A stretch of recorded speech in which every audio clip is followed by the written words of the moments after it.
Hello दोस्तों, Uttar Pradesh RO mains परीक्षा में आज हम बात करेंगे पत्र लेखन या पत्राचार की।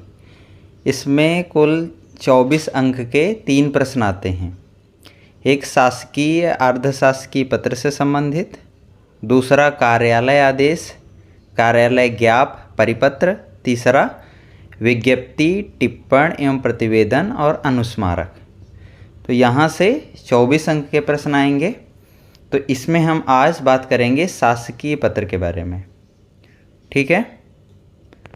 तो यहाँ से सबसे पहले देखते हैं क्या क्या प्रश्न बनते हैं शासकीय पत्र में। तो पहला तो ये कि शासकीय पत्र किसे कहते हैं, इसकी विशेषताएं लिखिए, ये प्रश्न हो सकता है। दूसरा, शासकीय पत्र का प्रारूप प्रस्तुत कीजिए, या फिर शासकीय पत्र का लिखित प्रारूप प्रस्तुत कीजिए। दोनों में अंतर है, ये हम आगे देखेंगे।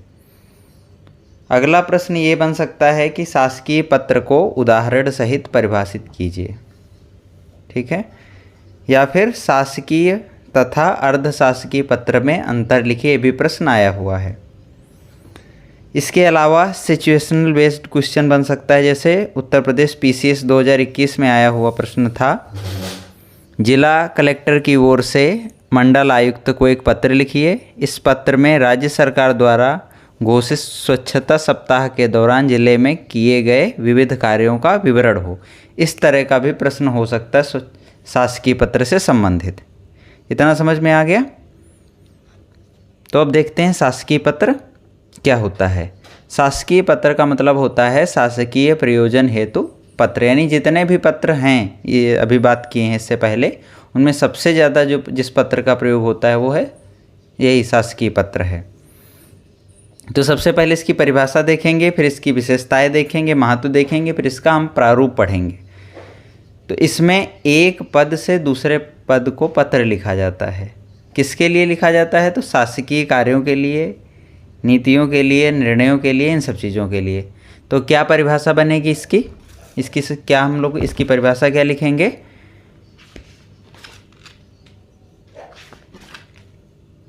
शासकीय पत्र आलेखन का वह औपचारिक स्वरूप होता है जिसमें एक पद से दूसरे पद को किसी शासकीय कार्य, नीतियों, निर्णयों, आदेशों, निर्देशों अथवा सूचनाओं इत्यादि से संबंधित पत्र व्यवहार किया जाता है।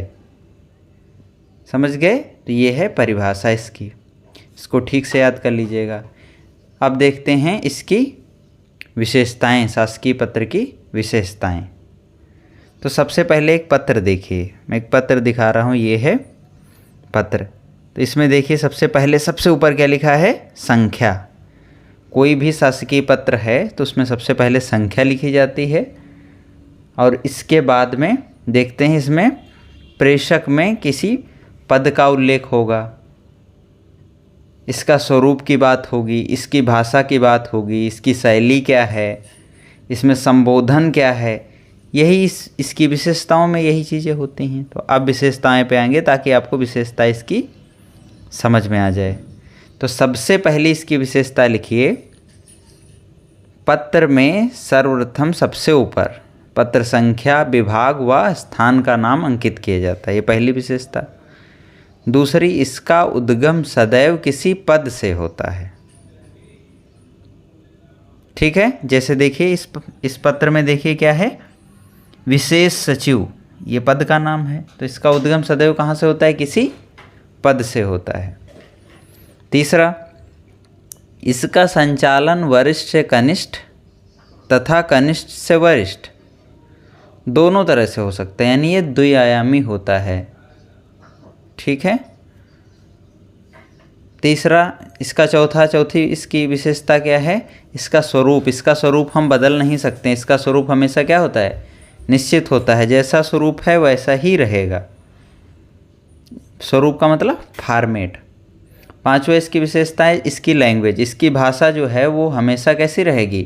शुद्ध, संयत, सटीक और सारगर्भित होती है। अगली इसकी विशेषता है कि ये सदैव कौन से पुरुष में होगा? अन्य पुरुष की शैली में लिखा जाएगा। जैसे इस वाले पत्र में देखिए लिखा है कहाँ पे लिखा है कि मुझे यह कहने का निर्देश हुआ है।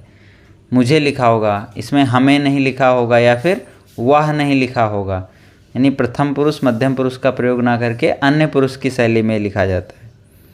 और संबोधन में सातवां इसका विशेषता क्या है, संबोधन की शब्दावली में सामान्यतः महोदय लिखा जाता है। महोदय या फिर महोदया भी लिखा हो सकता है, महोदय लिखा जाता है। ठीक है, तो ये हो गई इसकी विशेषताएं। अब हम आते हैं इसके प्रारूप पे। इसका प्रारूप कैसा होगा, तो सबसे पहले ये पत्र देख लीजिए। इसमें क्या है, ये पत्र है एक तरह से, इसको उदाहरण की तरह से समझिए। सबसे पहले क्या है, ऊपर पत्रांक, संख्या यानी पत्रांक लिखा हुआ है। उसके बाद में लेफ्ट की तरफ देखिए क्या लिखा है, प्रेषक यानी भेजने वाला पत्र, उसका नाम है। तो उदाहरण में नाम है, जब हम प्रारूप लिखेंगे तब क्या लिखेंगे, यहाँ पे सिर्फ और सिर्फ नाम लिख लेंगे। जो नाम लिखा है इसकी हटा के सिर्फ नाम। और जहाँ पे लिखा है विशेष सचिव, विशेष सचिव की जगह पे क्या लिखेंगे, केवल पद नाम। और जहाँ पे लिखा है उत्तर प्रदेश शासन, यहाँ पे क्या लिखेंगे, शासन पता। और आगे डॉट डॉट डॉट। फिर सेवा में इसी तरह, सेवा में जो भी ये लिखा है ये क्या है, पद, ये पद हो गया। उसके बाद में इसी में शासन पता डॉट डॉट डॉट, फिर फुल स्टॉप। ये सब बातें ध्यान रखेंगे। इसके बाद में अनुभाग लिखेंगे, जहाँ पे लिखा है वित्त आय व्यय अनुभाग 1, तो यहाँ पे अनुभाग 1 ना लिख के जब हम प्रारूप लिखेंगे तब क्या लिखेंगे, केवल अनुभाग डॉट डॉट डॉट। फिर राइट की तरफ क्या लिखेंगे, जैसे लखनऊ लिखा है तो यहाँ पे क्या लिखेंगे, स्थान डॉट डॉट डॉट, दिनांक डॉट डॉट डॉट। फिर उसके बाद में सबसे ज़रूरी जो है वो चीज़ क्या है, विषय, विषय लिख के डॉट डॉट करेंगे। तो ये सब चीज़ें हैं। देखते हैं एक प्रारूप लिख के कि कैसा प्रारूप होता है। तो सबसे पहले शासकीय पत्र का प्रारूप, सबसे राइट में क्या लिखेंगे, पत्रांक।